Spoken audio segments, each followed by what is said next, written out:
हमारा ग्रह पहले से ही अलग संकट का सामना कर रहा है। मानवीय गतिविधियों से प्रेरित जलवायु परिवर्तन हमारी दुनिया के मूल स्वरूप को बदल रहा है। वनों की कटाई से लेकर पिघलती बर्फ की चोटियों तक संकेत हर जगह है। लेकिन इसका हमारे लिए क्या मतलब है, जानते हैं आज जलवायु परिवर्तन के इस अध्याय में।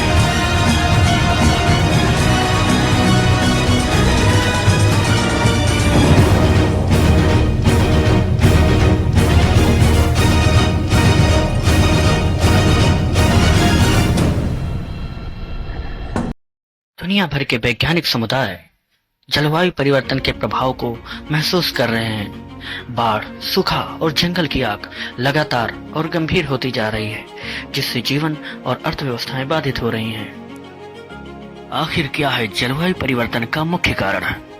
जलवायु परिवर्तन का मुख्य कारण कार्बन डाइऑक्साइड और मीथेन गैस जैसी ग्रीन हाउस गैसों में वृद्धि है, जो मुख्य रूप से जीवाश्म ईंधन जलाने, वनों की कटाई और औद्योगिक प्रक्रियाओं जैसी मानवीय गतिविधियों से होती है।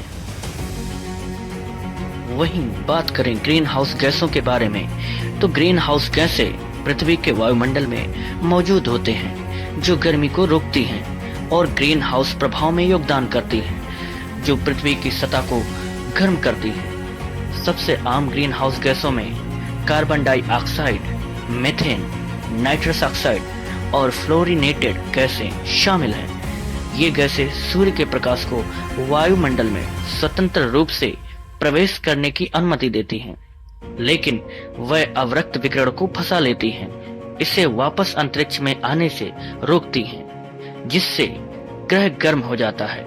ग्रीन हाउस गैस उत्सर्जन के मुख्य स्रोत विभिन्न क्षेत्रों में वितरित हैं, लेकिन वे मुख्य रूप से बिजली और गर्मी, जीवाश्म ईंधन जलाने, परिवहन, कृषि और औद्योगिक प्रक्रियाओं जैसी गतिविधियों से जुड़े हैं। क्या है जलवायु परिवर्तन का इतिहास? जलवायु परिवर्तन की खोजों का इतिहास 19वीं सदी की शुरुआत का है, जब वैज्ञानिकों ने पहली बार मानव गतिविधियों द्वारा पृथ्वी की जलवायु को प्रभावित करने की क्षमता को पहचानना शुरू किया था।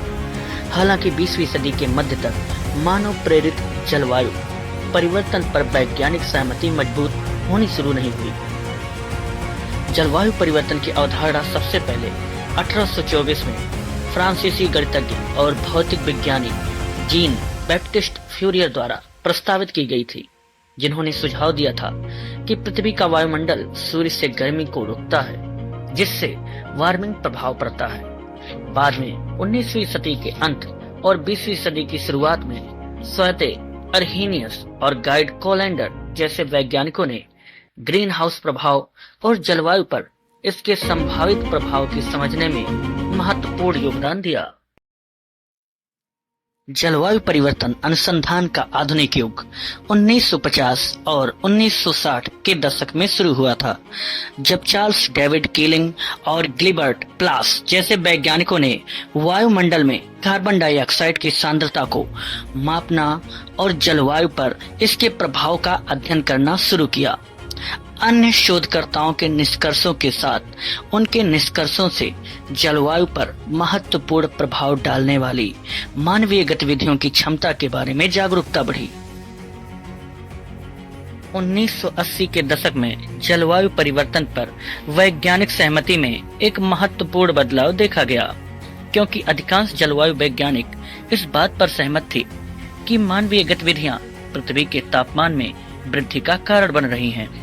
1990 के दशक में जलवायु परिवर्तन पर inter governmental panel on climate change यानी IPCC की रिपोर्ट के प्रकाशन और 1992 में जलवायु परिवर्तन पर United Nations framework convention on climate change यानी UNFCCC पर हस्ताक्षर के साथ यह सर्वसम्मति मजबूत हुई। तब से जलवायु परिवर्तन की वैज्ञानिक समझ लगातार विकसित हो रही है, जिसमें मानव प्रेरित जलवायु परिवर्तन के गंभीर और दूरगामी प्रभावों की ओर इशारा करने वाले साक्ष्य बढ़ रहे हैं। आईपीसीसी की 5वीं आकलन रिपोर्ट 2013-14 और 6ठी आकलन रिपोर्ट 2021 ने जलवायु परिवर्तन को कम करने और अनुकूलित करने के लिए वैश्विक कार्रवाई की तत्काल आवश्यकता पर जोर दिया है। What is the solution of climate change? जलवायु परिवर्तन से निपटने के लिए एक बहुआयामी दृष्टिकोण की आवश्यकता है, जिसमें शमन यानी मिटिगेशन और अनुकूलन यानी एडेप्टेशन दोनों रणनीतियों को शामिल किया जाए, जो कुछ इस प्रकार हैं। First, reducing greenhouse gas emissions. Second, enhancing carbon sinks. Third, adapting to climate impacts. Fourth, policy and governance. Fifth, innovation and technology. Sixth, public awareness and education. संक्षेप में कहें तो जलवायु परिवर्तन के समाधान में एक व्यापक दृष्टिकोण शामिल है, जिसमें शमन और अनुकूलन रणनीतियों के साथ साथ अंतर्राष्ट्रीय सहयोग और जलवायु परिवर्तन वित्त पोषण दोनों शामिल है।